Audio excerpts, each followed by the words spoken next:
Le vice-premier ministre de l'Intérieur, Maître Peter Kazadi, a suspendu jusqu'à nouvel ordre toutes les activités au sein de l'organe délibérant de Kinshasa et invite ce mardi 17 octobre 2023 le gouverneur de la ville-province de Kinshasa et son vice ainsi que le bureau de l'Assemblée provinciale. Les FARDC appellent le M23 au pré-cantonnement. Ceci est dans le cadre de la main tendue des chefs d'État conformément à l'accord de Nairobi au Kenya et celui de Luanda en Angola. Le monde a célébré ce lundi 16 octobre 2023 la journée mondiale de l'alimentation. Le docteur Désiré Bompilé, nutritionniste, a été approché par nos reporters. Nous sommes à Kinshasa, capitale de la République démocratique du Congo. Mesdames et messieurs, bienvenue dans cette nouvelle session d'information à la télévision de l'éducation. Dans l'actualité, crise au sein de l'Assemblée provinciale de Kinshasa, le vice-premier ministre de l'Intérieur, Maître Peter Kazadi, a suspendu jusqu'à nouvel ordre toutes les activités au sein de l'organe délibérant de Kinshasa et il a invité dès ce mardi 17 octobre 2023 le gouverneur de la ville-province de Kinshasa, son vice ainsi que le bureau de l'Assemblée provinciale. À l'Assemblée nationale, les députés nationaux ont examiné et voté le projet de loi portant autorisation de la prorogation de l'état de siège en Ituri et au Nord Kivu. Suivez cet élément commenté par Nathalie Limoloko. La séance plénière de ce samedi 14 octobre 2023 a été consacrée à l'examen et vote du projet de loi portant autorisation de la prorogation de l'état de siège sur une partie du territoire de la République démocratique du Congo. Pour le président de l'Assemblée nationale, Christophe Mbosso, ce projet de loi est une urgence nationale, raison pour laquelle la Chambre basse a tenu une plénière spéciale un samedi, généralement consacrée au repos. Le gouvernement a délégué la ministre d'État, ministre de la Justice, Rose Mutombo, pour défendre ces projets de loi devant la représentation nationale. J'ai l'honneur de présenter au nom du gouvernement de la République, pour son adoption par l'Assemblée nationale, le projet de loi portant autorisation de la prorogation de l'état de siège sur une partie du territoire national. En effet, la partie est de la République démocratique du Congo est confrontée depuis plus de 2 décennies à des violences du fait des activités des groupes armés locaux et étrangers. Ces violences ont mis en péril la situation sécuritaire et humanitaire des populations devenues victimes des tueries, des viols, des déplacements massifs, d'incendies des villages et des biens, des pillages et autres maux indescriptible. En vue de pallier cette situation désastreuse et de ramener la paix.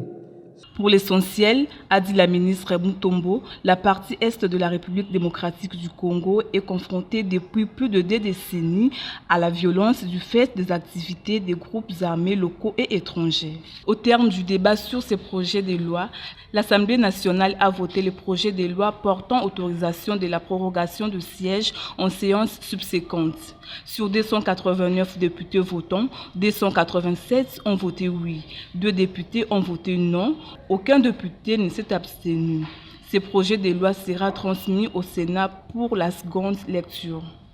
Comme on le sait au sommaire, les FARDC appellent le M23 au pré-cantonnement. Ceci est dans le cadre de la main tendue du chef d'État conformément à l'accord de Kenya à Nairobi et celui de Luanda en Angola. C'est ce qu'a rappelé le porte-parole militaire du Nord Kivu, Guillaume Tchike-Kaiko. Suivez cet élément.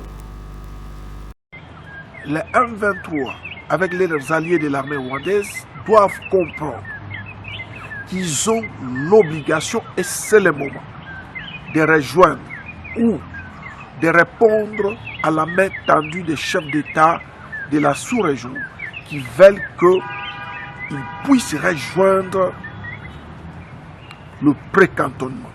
Et je dis bien, c'est le moment. Depuis 2 heures du matin de ce dimanche, les affrontements sont signalés à Kavenou, près de Bouiza, entre les patriotes résistants et le M23 RDF. Nos sources affirment que les patriotes résistants viennent de récupérer 2 positions M23 RDF à Tabi. La société civile, Force Vive et les mouvements citoyens jugent non clair l'adresse du chef de l'État sur l'état de siège. Suivez cet élément. L'état de siège en Ituri et au Nord Kivu est-il levé, requalifié ou maintenu?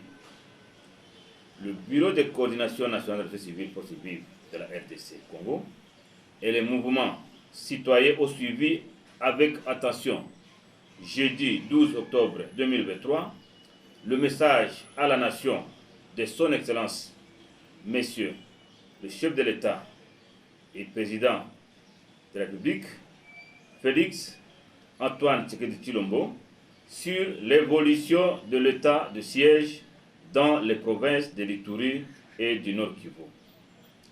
Nous notons que ce message est arrivé 2 mois après la table ronde tenue du 14 au 16 août 2023, soit 29 mois depuis que l'état de siège ait été décrété le 3 mai 2021. L'objectif visé était de contenir les menaces graves qui pesaient depuis plus de 3 décennies sur l'intégrité nationale suite à l'insécurité récurrente qui caractérisait l'est du pays, dont les provinces susmentionnées. En effet, des missions importantes de services qui se sont paradoxalement révélées stériles, en résultat, ont maintes fois été effectuées sans rejoindre les moindres attentes de la population, pourtant sous le joug de la mesure exceptionnelle d'état de siège.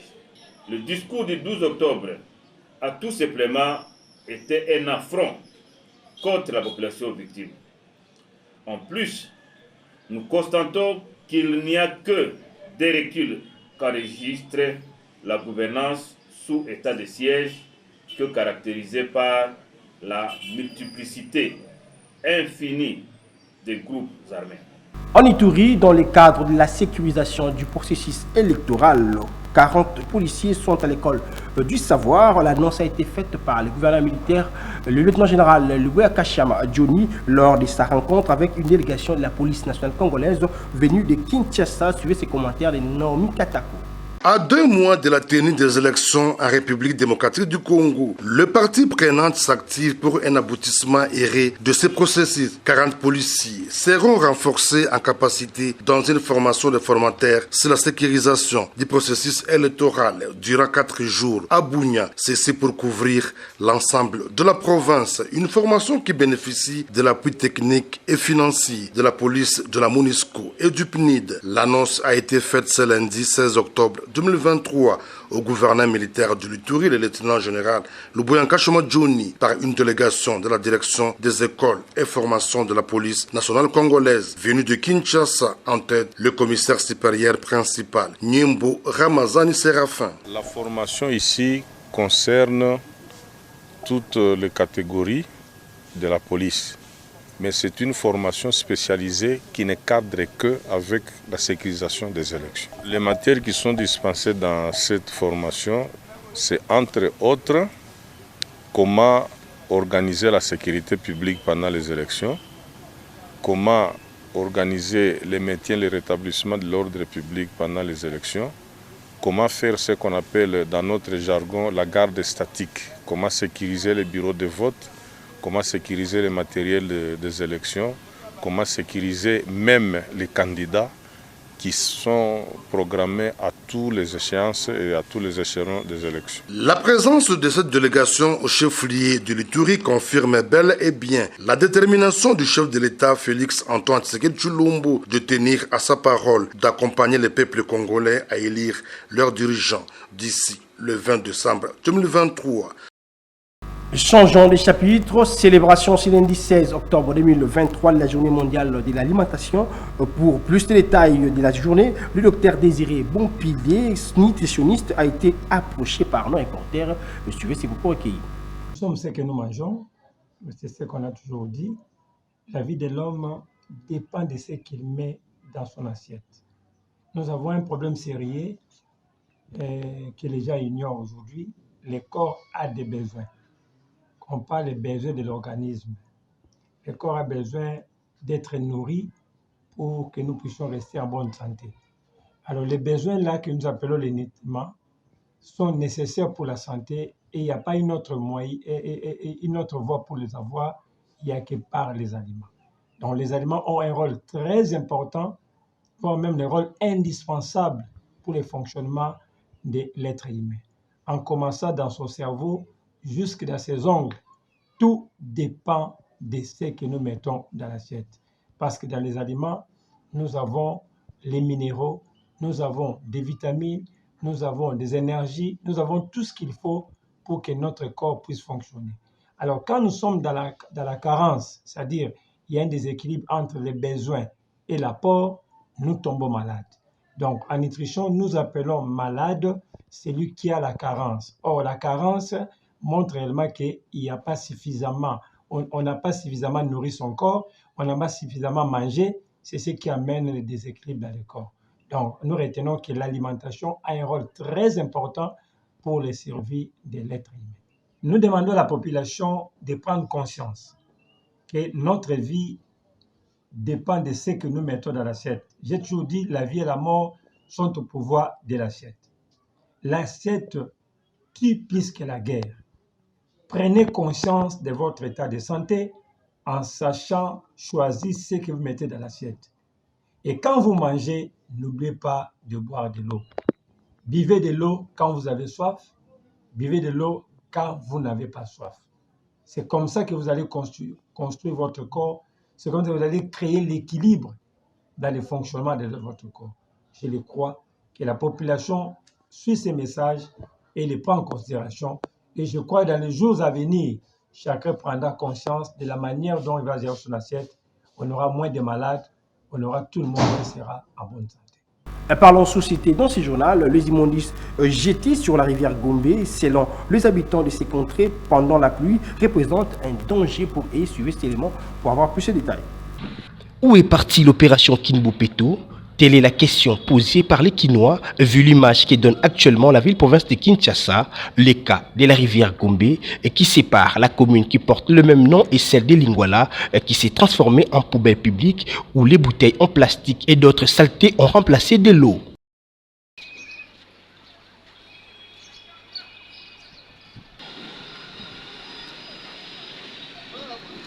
Une situation que déplore la population qui interpelle les autorités en ce qui concerne le curage des rivières pour éviter les inondations.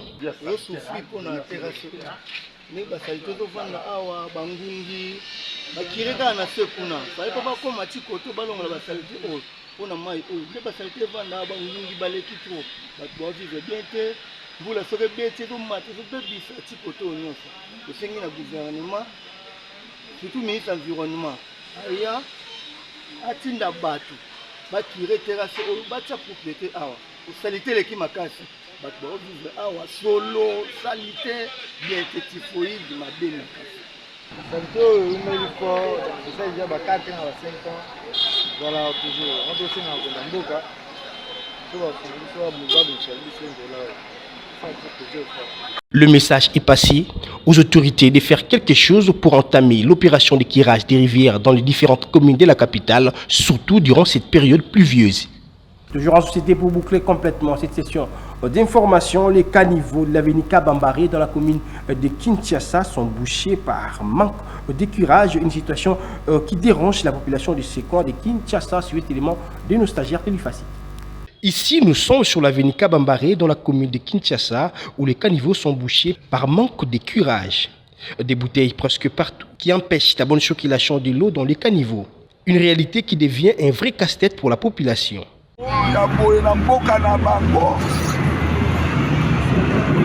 Salite makasi ndenge na yaki kotala leki na ngai awa solo Kambalola mboka nyos oyo kokende donc okomona kaka bakarnivo nyonso kitoko me mboka na biso tosala nini tozwi mokonzi ya oyo abotami na autochtone ya mboka papa bongisa mboka na yo. Nos caniveaux sont bouchés parce que nous les Congolais pas une bonne maternité. Souvent, quand nous achetons de bouteilles en plastique, le jus, les sachets d'eau, nous les jetons toujours dans nos caniveaux. Et deuxièmement, nos propres maisons, quand nous balayons nos saletés, toutes nos saletés de notre parcelle, nous les reprenons jeter dans le ruelle. C'est pour cela, tout ça, lorsqu'il y a pluie, de l'eau ramène tous ces saletés à l'extérieur du caniveau.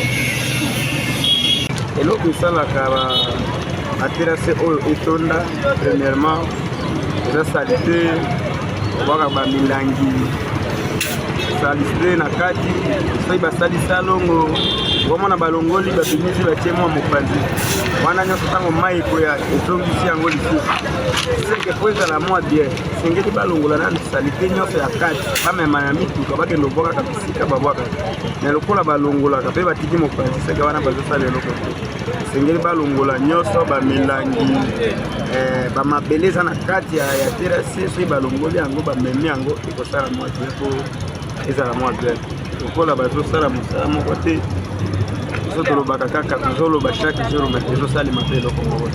La seule solution à ces problèmes de caniveaux bouchés, c'est le curage, raison pour laquelle la balle est lancée à l'autorité urbaine de faire quelque chose. Fin de cette session d'information, mais tout d'abord rappelons les titres.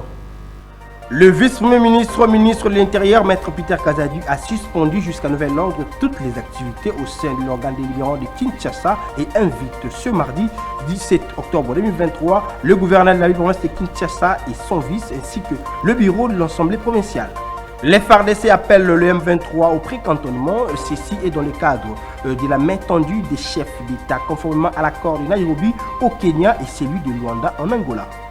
Le monde a célébré ce lundi 16 octobre 2023 la journée mondiale de l'alimentation. Le docteur Désiré Bompilé, nutritionniste, a été approché par nos reporters. Merci de s'informer à la télévision de l'éducation. Restez branchés sur nos programmes et prenez soin de vous car chaque jour est une vie. Au revoir.